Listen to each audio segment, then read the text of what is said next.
Magandang araw mga kaalaga! Welcome to Alagang Metro South Med, simpleng usapang pangkalusugan, kung saan ang health topics pinapadali para sa lahat. Ako po si Jess at ngayong araw pag-uusapan natin ng isa sa mga pinaka-nakakailang pero importanteng parte ng katawan. Ang tiyan at bituka from kabag to colon cancer. We'll break it down para mas maintindihan. Kasama natin ngayon ng isang eksperto sa tiyan at lahat ng konektado rito. Let's welcome Dr. Zamora, gastroenterologist ng Metro South Medical Center. Hello, good morning po sa inyong lahat. I'm Dr. Maria Pamela Zamora, isang practicing na internal medicine gastroenterologist dito sa Metro South Medical Center. So, Doc, simulan natin sa fast talk. Sagot lang kayo ng true or false, tapos kwento natin later. Number 1, kapag laging bloated, ibig sabihin po ba ay may ulcer? False. Bakit po kaya kapag ganun? Maraming mga ibang sakit, hindi lang po hindi lang pagkakaroon ng ulcer ang pwedeng mag-cause ng bloatedness. So, napakadaming sakit na sa tiyan ang posibleng mag-cause ng bloatedness, hindi lang po agad ulcer. Basta sumakit ang tiyan, appendicitis na po ba agad? Ganun din po, hindi po agad pananakit ng tiyan, appendicitis ka agad. Napakadaming ibang mga sanhi ng pananakit ng tiyan. So, this is false also. Pwede po bang magka-colon cancer kahit bata? Yes, napakadami na naming mga incidences nowadays ng mga nahuhuli naming colon cancer even sa mga bata pang edad. So, that is true. Posible po yun. Ano po kaya yung possible Well, ang isa sa mga hindi talaga natin pwedeng makontrolan is yung lahi, no? Kung namamana po kasi ito. And isang malaking factor din yung lifestyle, no? Yung habits. Saka yung diet. Saka diet, no? Yes, I agree, ng mga pasyente. Okay? Nakakagaling ba ang pag-inom ng soda kapag may kabag? Napakadaming gumagawa nito, but the answer is false. Lalo po tayong kakabagin sa pag-inom po ng mga carbonated drinks katulad ng soda. So, sa lahat po ng sakit ng tiyan, dahil lang po ba sa pagkain? Hindi naman po. Napakadami pong sanhi, simula sa infeksyon, again, mga genetic o namamalang mga sakit, hindi lang po sa mga lifestyle na mga problema, ang sanhi ng pananakit ng tiyan. Okay?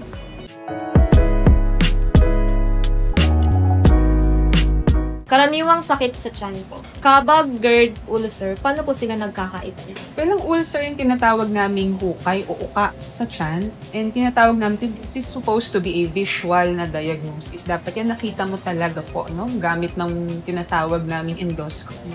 So kung wala pa tayong endoscopic na pruweba, most of the time, ang tawag lang po muna namin is acid peptic disease or hyperacidity. Kapag yung pangangasim na yun ng sikmura ay umaakyat na papunta sa dibdib, yung tinatawag nating acid reflux or GERD or gastroesophageal reflux disease. Ano po kaya yung kapag kabag?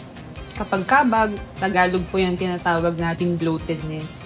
Kadalasan yung mga pasyente, sasabihin nila, matigas po yung tiyan ko, parang hindi natunawan, matambol or mahangin. So yun pong usual na definition ng bloatedness or kabag sa Tagalog. So, Doc, ano naman po yung signs ng serious versus mild ng tummy issues? Okay, so usually meron kaming mga tinatawag sa English na red flag signs o mga warning signs kapag nagpunta yung pasyente sa harapan mo sa clinic.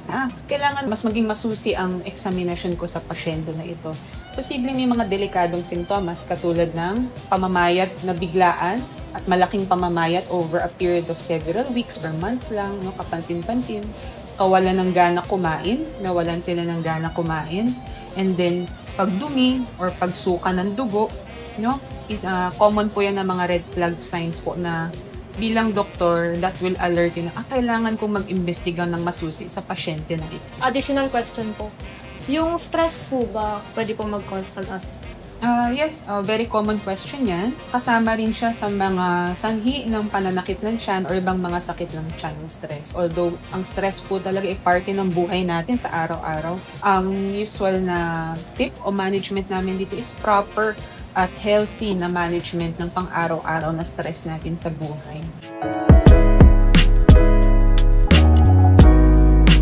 Gaano kadalas po dapat magbawas ang isang tao sa isang araw? Okay, so iba-iba talaga ang schedule ng tao ng pagbawas, no? May makikita kayong mga tao na araw-araw, may iba may palugit na ilang araw, may iba naman mga 2-3 beses sa isang araw silang dumudumi. At kung dati na po silang ganito, yun na po talaga ang normal nila. Any variation po sa normal na schedule nila ng pagdumi, yun po yung tinatawag natin na hindi normal para sa kanila. Pero iba-iba po talaga ang schedule ng pagbawas o pagdumi ng tao sa araw-araw. Yung normal pa po bumdok yung parang pagkat every after meal nagbabawas. May mga tao pong ganun, unless po dati kayong hindi ganun at naging ganun po at may mga iba pang kasamang simptomas, kailangan pong mag-imbestiga at magpa-check up sa doktor. Ano po yung normal at hindi normal sa dumi? Okay, so normally, ang normal na dumi is buo po siya, no? Pahaba. Ang normal na kulay po niya, ranging from madilaw-dilaw na brown or dark brown po, no? Although meron po kaming mga scale po niya, nakikita nyo sa internet, mga scoring systems that will define yung stool ninyo o yung dumi nyo from very constipated, yung parang sa mga kambing na matigas, na buo-buo, hanggang sa wasak na dumi, sabog na dumi, diarrheic na stool. So, pag nagkaroon po ng pagbabagong mga ganito, these are things also na kailangan na pa-check up tayo sa doktor, no? Bakit nagbabago ng ganito yung dumi? Ay, sa susunod na question po natin, yung constipation, diarrhea, IBS, paano po ito mamamanage? Okay, so magkakaiba siya, no? Ang constipation is hindi siya diagnosis, ang diarrhea hindi rin siya diagnosis per se. Ito yung mga simptomas ng ibang klaseng mga sakit, no? So, posibleng maging santian ng, mga kumonti sa diet, no? Konti yung fiber na kinakain mo, posibleng mas maging matigas yung dumi mo, or dehydrated ka, mas maging matigas ang dumi mo. So, these are things na correctable, no? May mga iba ring mga sakit that could possibly cause yung paglambot ng dumi nyo, katulad ng infection sa daanan ng bituka. So, mga simptomas ang diarrhea at constipation ng ibang klaseng mga sakit. Samantalang ang IBS or irritable bowel syndrome, no? Ito ay pagbabago sa pagdumi ng pasyente, pananakit ng usually ng tiyan, may mga iba pang mga simptomas na paulit-ulit minsan nangyayari sa loob ng isang taon dahil wala namang ibang problema yung tiyan ng pasyente, pero sensitibo po ito yung tiyan ng pasyente. Dok, yung sa mga gamot po for diarrhea, may mga over-the-counters po. Ano po yung mga tamang... So, usually magandang tanong po ito, no? Hindi kasi lahat ng paglambot ng dumi or diarrhea is dala ng infeksyon. Yung mga nabibili pong over-the-counter na mga gamot for diarrhea, ang gagawin lang po nito is pababagalin yung galaw ng bituka ng pasyente para mas ma-absorb po yung tubig at hindi po ganun kadalas yung paglabas ng dumi. Kung po kasi infection, katulad na ang sanhi po ay bacteria, virus, or parasite ang dahilan ng pagtatae ng pasyente, necessary na hindi lang po gamot pang tatae ang iniinom ng pasyente. Kailangan may iniinom din po siyang panlaban dun sa mikrobyo po. No? So, ganun po siya. Dito po pumapasok yung probiotics. Ang probiotics naman po ay iba sa antibiotics. Ang probiotics po yung tinatawag natin good bacteria para pang protection po ng bituka ng pasyente sa infection at mas mapabilis po ang pagaling ng mga pasyenteng kasalukuyang may infection sa bituka. Thank you po sa sagot.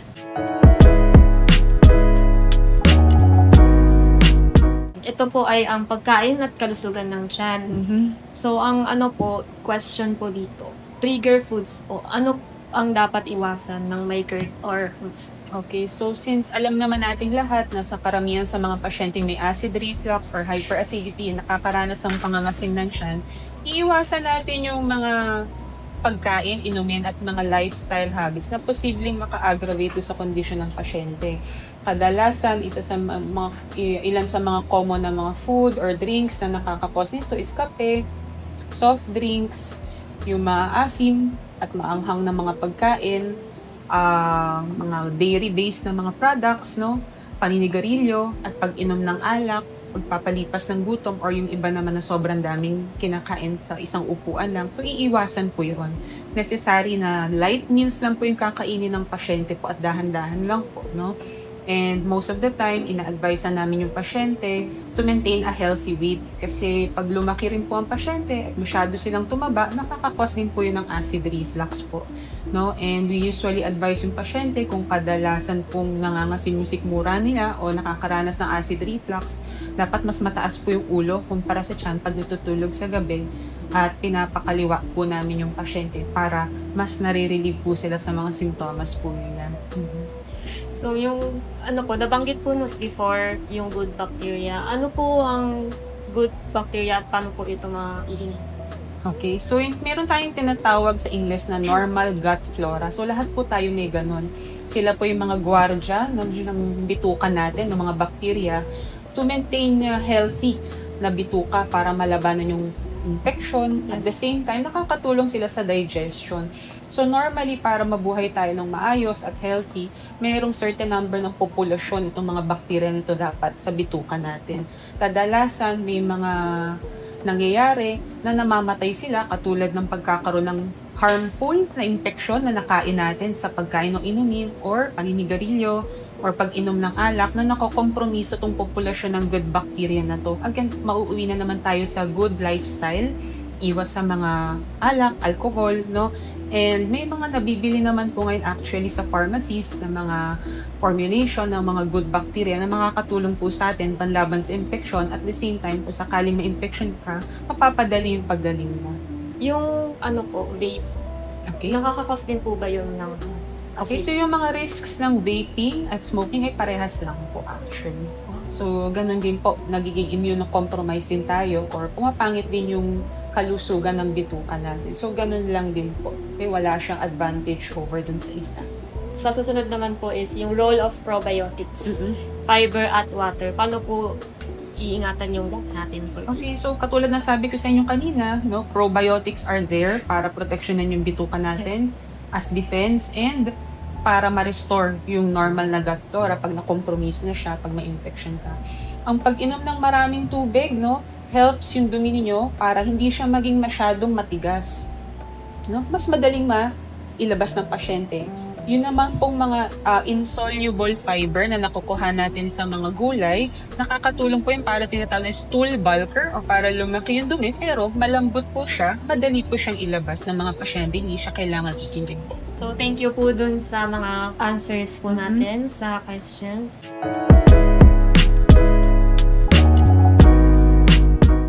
Ito po ang mga tanong na pinadala sa atin sa tanong ng base. So, ang number 1 question po is, Doc, okay lang po ba na mag-laxative weekly?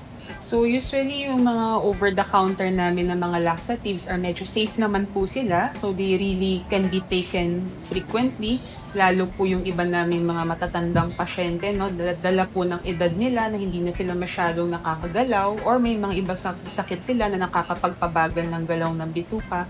Ito pong mga gamot na to, pwede naman po silang safely ma-take, no, ng madalas. But we also advise that it should be taken under ng guidance po ng doktor. So regularly po magpa-check up po sa tingin nyo pong matagal nyong kakailanganin ng laxative or hindi po nag-i-improve yung dumi niyo kahit short course lang kayo ng pag-take ng laxative po. Kasi maaari pong kailangan ng mag-imbestiga, no, ng doktor niyo bakit kailangan niyo ng madalas ng laxative. Yung po ba, Doc? Considered po ba siyang laxative? Yung mga pampapayat po na kape? So usually yung mga weight loss na mga coffee and drinks na nabibili sa mga mall or sa mga tindahan sa labas, kasama kasi sa mga weight loss nila na way para mapapayat yung pasyente is volume loss. Padudumihin yung pasyente para mag-lose ng water yung mga pasyente. Ito ang problem lang namin sa mga yan, hindi kasi siya yung healthy na weight loss. Tubig lang po yung nawawala sa katawan ng pasyente. And some of these medications, dahil hindi naman po controlled, pwedeng may mga epekto sa kidney at sa liver. So we really advocate yung healthy pa rin po na weight loss, no? Yung mahabang ruta, mahirap pero tama at healthy. Pagbawas sa mga carbohydrates at calories na kinakain at exercise. Yun pa rin pang safest way. So, ang susunod po na tanong na pinigay sa atin is, lagi po akong bloated kahit konti lang ang kinain. Bakit daw po kaya? Okay, so maraming, again, katulad na sabi ko sa inyo kanina, napakaraming sakit. You really need to see the patient. Una sa lahat, ano bang edad ng pasyente na to? Bata pa to? Matanda na ba to? Number 2, may mga warning signs ba siya? Red flag signs ba siya na kailangan kong imbestigahan bilang doktor? Number 3, baka sa kinain lang niya. Number 4, gaano katagal na po ito? And kung ano pa ba ibang mga simptomas? And again, magpi-physical exam pag nagpa-check up yung doktor, di ba? So, these are things na kailangan ipa-check up mo sa doktor kasi napakadaming posibleng dahilan. From the benign to the not so good na mga dahilan. So again, kung recurrent po ito, bata ka man o matanda at disturbing nga, magpa-check up po sa inyong tiwalang doktor. So, ang susunod naman po na question na pinadala sa atin ay may chance daw po ba magka-cancer kung palaging may dugo ang dumi. Okay. So, ang pagkakaroon ng dugo sa dumi, tama kayo dyan, isa sa mga sintomas ng pagkakaroon ng bukol sa bituka, colon cancer. Pero, hindi lang po colon cancer o bukol sa bituka ang dahilan kung bakit posible kang magkaroon ng dugo sa dumi. Napakadami pa pong posibleng dahilan. Again, babalikan na naman sa pasyente mo. Anong edad nito? Ano pa ba yung mga nararamdaman niyang simptomas? No? Pumayat ba siya?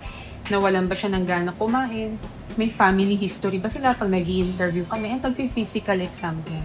So again, magpa-check up po sa inyong So, doktor. ayun po, Dok. Kailan po kaya pwede magpa-check up or dapat magpa-check up ang pasyente sa gastro? So usually, pag nakakakita po nitong mga warning signs na to, severe at kakaibang weight loss, biglaan, matinding pananakit ng tiyan, pagkakaroon ng dugo, pagsuka ng dugo, pagsusuka, pagdumi ng dugo, no? Pagbabago sa biglaang pagbabago sa itsura ng dumi, no? Ito yung mga dahilan para magpa-check up na sa inyong doktor po. Doc Zamora, ano po ang top 3 stomach health reminders nyo para sa mga ating makakaalam? So, ang top 3 na reminders ko is mabuhay ng healthy. Umiwas sa mga bagay na posibleng makompromiso yung kalusugan ng inyong tiyan at bituka. Kakain ng balanced diet, no? Iwas po sa mga bisyo katulad ng paninigarilyo at alak. Mag-exercise daily. At ang pinaka-importante sa kung meron mang pong nararamdaman po, magpa-check up po sa inyong doktor. So, yan po. Thank you so much po, Doc Zamora, sa inyong mga advice and expert knowledge. Mga kaalaga, tandaan ang healthy gut ay susi sa malusog na katawan. At sa Metro South Medical Center, may mga eksperto kayong maaasahan. Ako po si Jess at ito po ang Alagang Metro South Med. Simpleng usapan pang kalusugan. Kita-kits tayo next week, sama-samang mag-alaga ng kalusugan.